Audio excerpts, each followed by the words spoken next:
Hello again, chaps and chapettes. How are we all doing? It is lovely to see you all again as always. Please do excuse the clothes horse over there. Usually I move it out of the way, but to be honest I couldn't be asked getting up and shifting it, so yeah, just ignore that. It's the missus's laundry day today, so yeah, that's why that's there. Anyway, what I want to do today, guys, is have just a general chit chat really. It's just going to be me babbling on for a few minutes really, so yeah, if you can't be asked listening to that, then yeah, do feel free to skip this video on. I want to discuss a couple of subjects with you basically. I want to talk to you about Tommy Robinson for one. I want to talk to you about Andrew Tate. I want to talk to you about what has happened to the average bloke, you know, your old-time beer drinker who has a bit of a beer belly, bit of a man's man, likes doing DIY shit like that. What has happened to that species of male, shall we say? So, the first point, Tommy Robinson. I've just watched an interview with him, with Jordan Peterson and his wife interviewing Tommy Robinson. He was talking about all the films that he's made, his documentaries, you know, about the Pakistani rape gangs and being in prison and, you know, that sort of a thing. It's quite a good watch. I do recommend you go over and see it. Just Google Tommy Robinson, Jordan Peterson, and it'll come up anyway. And it got me to thinking, right? In his really early days, he's been around for about, probably knocking about, 20 years? About 2009, I think he first came onto the scene.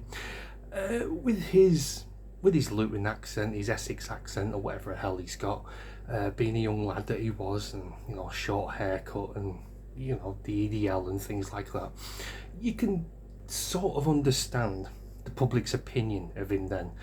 You know, when he's shouting and ranting and raving about Muslims and stuff like that, because people were unaware of what was actually happening under their noses at that time.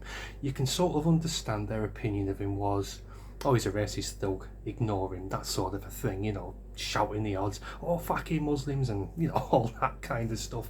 You can sort of understand why he got that reputation when he did. But what does baffle me is how people's opinions of him, even back then, are still very much alive now. Even most of what he said back in his early days has all been made to be made true. He was always talking about the terror cell threat within Luton itself.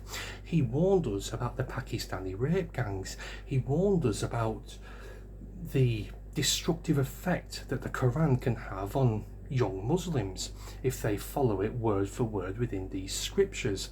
But the public's opinion, some people are still holding on to that 2009 Tommy Robinson opinion of, oh, he's a racist thug, etc, etc. I cannot seem to get my head around why these people bury their head so far in the sand with an incessant refusal to believe anything he actually says, even though most of it has been made out to be true. You think people would look and think, oh yeah, fair enough, he actually got that one quite right. I mean, he does have some people who come up to him and say, look, I used to fucking hate you, I thought you were a racist thug, yada yada yada, now I'm fully on board with whatever you say, etc, that sort of thing. He said so himself. But there are still them select few, like I say, who has this incessant refusal to believe that he's some racist thug who is Islamophobe and all that stuff, who doesn't know what he's talking about, even though, like I say, most of the things he said and most of the things he has said have been brought out to be true, and he's been locked up for it and, you know, persecuted. You know, I mean, we all know what's happened to Tommy Robinson. Moving on slightly, I want to move on to Andrew Tate. Now, initially, I did like this chap. You know, I thought most of what he said was quite true. He believes in family and having babies and getting married and having a missus, you know, and stuff like that, and being a man's man. And I can understand the pull of him from young males. Well, until he converted to Islam, I lost all respect for him then, and my respect for him just took a downward spiral once he converted to Islam. But I can understand why young men are so attached to him, like ants to honey, because in my eyes, from what I see and what I hear on social media and out on the street, young males aren't being they're not being schooled of how to be an actual male.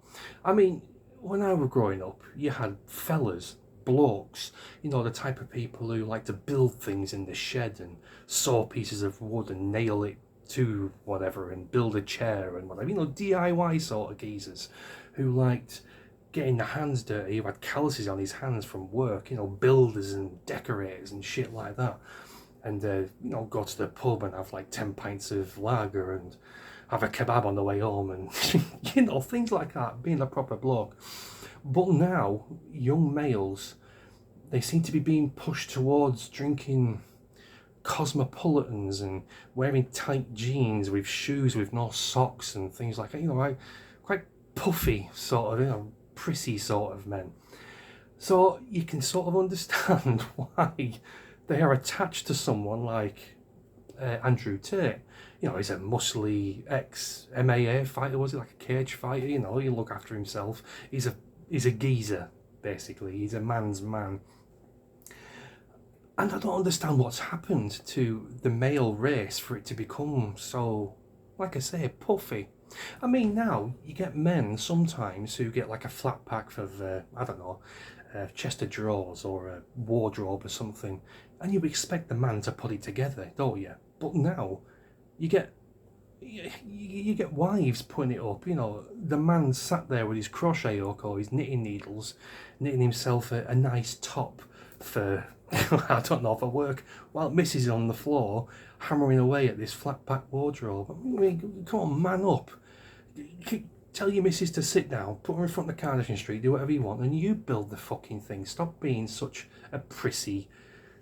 Yeah, I better not say that. You understand where I'm coming from, though. So, yeah, in a nutshell, I can understand the pull of Andrew Tate. I cannot understand people's refusal to accept that Tommy Robinson is not a racist thug and actually knows what he's talking about because he's seen it firsthand. And I want to see men back in the shed, in the garden, doing geezery things, you know, hammering bits of wood to the wall or something, or putting up doors, or building wardrobe and stuff. I don't want to see men walking around drinking a cosmopolitan or a gin and tonic or something, you know what I mean? I want alpha males to become a thing again. They are not toxic, they are not harmful, they are not something to be avoided, they are something to be worked towards. You don't want to be sitting there with your sewing kit on your lap, sewing patches into your jeans or whatever the hell they do. You know, women don't want that. Proper women don't want a prissy man. They want a man who can look after them and protect the house and protect the children. And, you know, if there was an intruder in the house, you know, you've got someone there next to you who can look after you and protect you. That's what a woman needs. Through centuries of evolution, the man has been the provider of food. He has gone out to hunt, while the woman is, well, there to take care of the children and, you know, stuff like that. If they want to go out and work, yeah, fine. I'm not a misogynist. I'm just saying women want a man who is strong and protective and can go out and earn the money and keep the house running and shit like that through his hard work. Women don't want a guy who cries into a beanbag when he's had a stressful day at work. Do you understand what I'm saying? Anyway, guys, I've been going on for nearly 10 minutes now. I told you this was just me babbling for a few minutes, but it's something I wanted to have a chat with you about, basically. And yeah, I want to hear your thoughts in the comments, as always, as to what you think on these subjects. What has happened to the male? Why are young men attached to Andrew Tate? And why do people simply refuse to accept that Tommy Robinson is not a racist, fascist thug? Do let me know in the comments, and I'll see you in a bit. Cheers for watching.